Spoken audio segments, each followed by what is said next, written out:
Hello foodies, this is Tony. Welcome back to Trophy Food Experiences. Today I'm doing a review of a recent dinner I had at Il Caminetto in Whistler. It's located in the Whistler Village, 4242 Village Stroll, and serving Italian cuisine. I've been there many times before. I really enjoy the restaurant. It's kind of upscale, but still in Whistler, it's you don't really have to dress up too much. People understand that some people might have been skiing.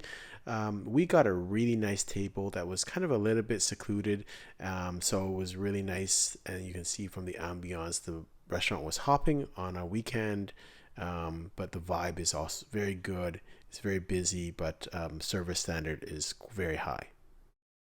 This is just a short video of the wines that are lining the back of the room where we were at. And then this is a starter. This is a mousse bouche that was complimentary. So I think it's kind of a white fish that's served ceviche style, but kind of a nice little start to the evening. We started off with the Italian salumi misti, which is kind of a plate of Italian cured meats, house-made rabbit rillette, pickled garnish, mustardo, and sourdough crostini. And I really would recommend this just to start off with. It's kind of nice sampler of a little bit of everything, and people can kind of graze on it while you're deciding on wine or your main courses. So really enjoyed this. We also had a cheese sampler plate. You can have 2 cheeses for 14.50, 4 cheeses for 19.50, or we chose 6 cheeses for 24.50. The 6 cheeses are Ubraco, Mozzarella di Bufalo, Brunette, Gorgonzola, Parmigiano Reggiano, and then Pecorino Toscano Taleggio, served with toasted almonds and preserved fruits. So a little bit of each thing.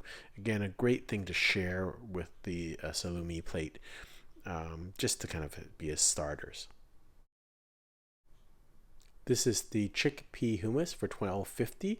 Really nice presentation. It's got some Breton vegetable credita, crisp ceci, and smoked paprika. You know, nice dish, especially for vegetarians. It's nice and flavorful, very vibrant colors, and I thought it was a neat dish, even though I'm not, again, a vegetarian. This was the grilled crostini for 17.50. You have butternut squash caponata with ricotta, fig balsamic, and ricotta salata. I actually didn't realize this was a vegetarian dish when I ordered it. It was delicious, so I just ate it, and actually it was very nice. So again, great selection of vegetarian dishes here at this restaurant. This is the warm Sicilian olives, which is $13 with warm olives, toasted almonds, citrus, chilies, and herbs. I like this dish. If you're not a big olive fan, then maybe you skip this, but I thought it was a reasonable price. You get lots of olives, and I think, olives are just really open up the palate and are actually exceptional when you're drinking wine. So I really enjoyed this also.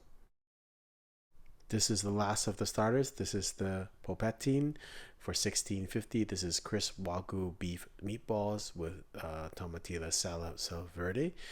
Of the appetizers, I thought this was the one that I liked the least, probably because I expected the most of it. I was expecting more the Italian style meatballs, but this was much more fancy, and maybe the taste was a little bit more refined, or it wasn't as intense as I would have thought. So a little bit more like modern style meatball. Still good, but of the dishes that was served so far, it was probably the least memorable for me. This was my main, which we shared with a number of people. This is the bistecca alla Florentina, or Florentine steak.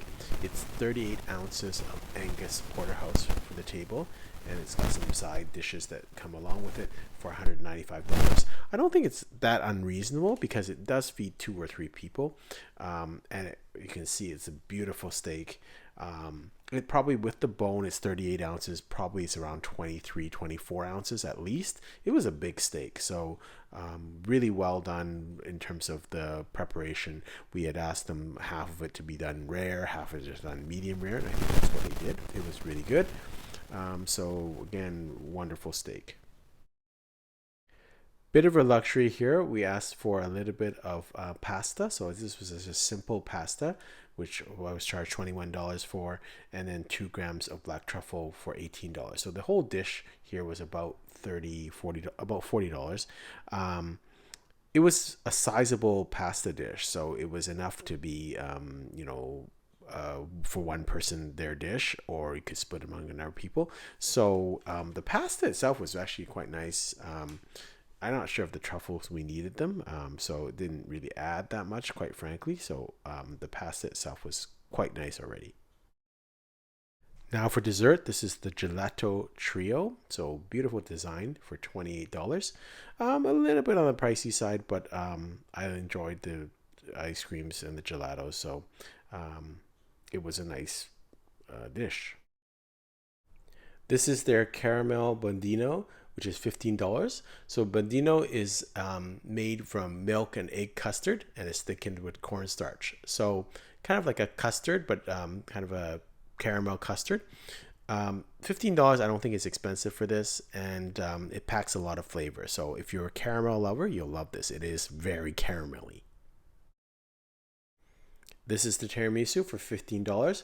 Again, I don't think it's expensive.